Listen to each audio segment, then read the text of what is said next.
What's happened since the N9?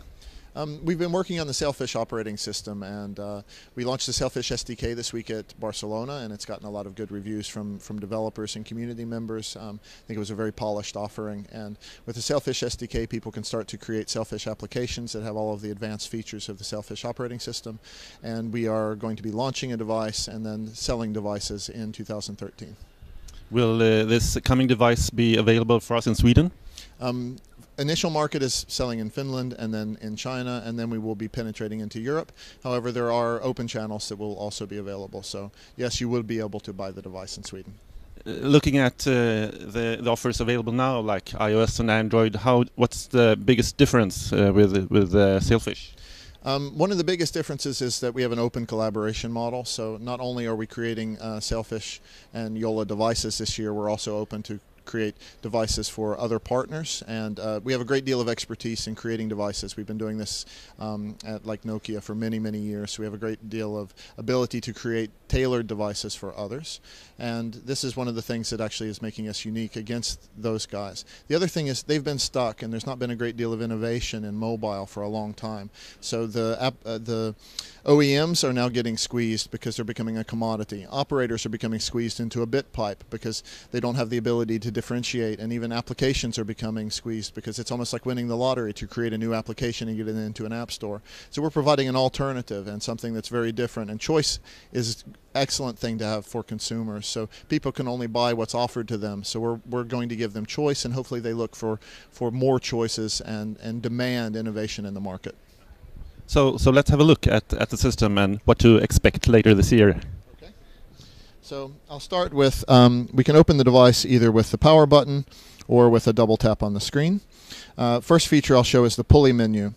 So these work with haptics, so you can feel it as you pull down. So one very common action is, okay, I'm walking into a meeting and I want to go to silent. So actually you can perform this action by opening the device, pulling and releasing, and when you feel that first bump, you know that now, okay, I'm in silent mode, and you can put the device away.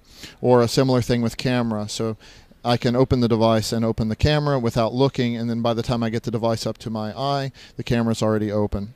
So another thing we have from our lock screen is our notifications, and we have taken SMSs, Twitter feeds, and emails, and all of these kinds of things, missed calls, and put them into one place that is always available to the user. Now I'll come to our home screen. I have a few of the applications open that I use most frequently. So email client being one.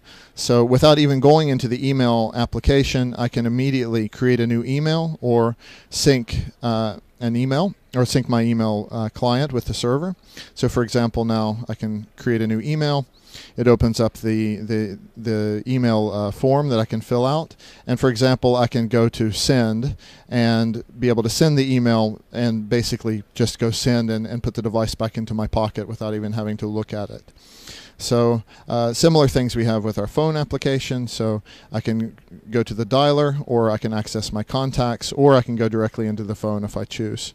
So another good example is the music player, selecting different music or stopping the music. And these are features that are available in the SDK for anyone creating Sailfish applications. I'll show a couple of other unique features. First off, we have ambiance. So how we customize our device or personalize it is very important. And for example, today I'm maybe in a blue mood, but then I'm going to the outside where maybe I want to choose something that's a bit more alive. So by taking a photo or loading a photo into the device, I can basically repersonalize the whole device and all of the applications to reflect the mood or how I would like to see my device today. Another really nice feature for users is the way that we've done favorite settings. So as a traveler, many times it's important for me to be able to access the flight mode, and I don't want to have to go very deep into a menu to find it every time. Or for example, the wireless LAN. I want to be able to turn this on and turn it off, or select a wireless LAN as I'm traveling very easily. So these favorite settings can be selected. Okay, there's our wireless LANs in MWC. Any setting can be selected to be a favorite, so I can remove from the favorites, or I can add a setting to the favorites, and then not only is it available on the cover, the application cover, it's also available as a favorite setting. So it's always there right when I need it, and very, very efficient to use. So we've put a lot of thought into creating a user interface that's very powerful yet easy to use. So it's accessible to any kind of user, but a power user can also be very comfortable with it.